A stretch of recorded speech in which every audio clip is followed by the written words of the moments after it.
үшін 2 ай берген, соты 1 ай болды, соты. Біздікі 8 ай 62 тергеуші. 62 тергеуші Қырғызстанда 8 айда қандай іштер болуш керек еді?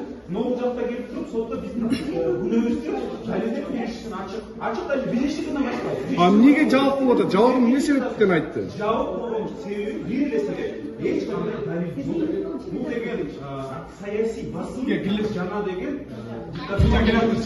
Сизге кыйноо колдонулганы чынбы? Такыр өткөнү туура эмес. Жабык өтпөш керек. Элден эчтеке жашырбаш керек.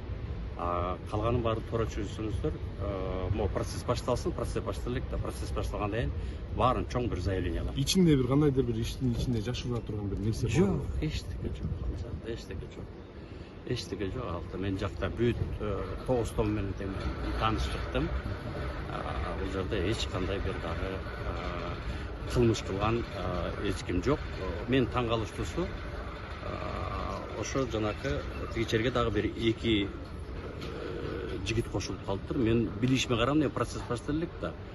Бирөөсү даже эко Казакстандын жарандары окшойт да. Процесс башталса мен баарын айтып берем. Макулбу? Туура түшүнгүлө.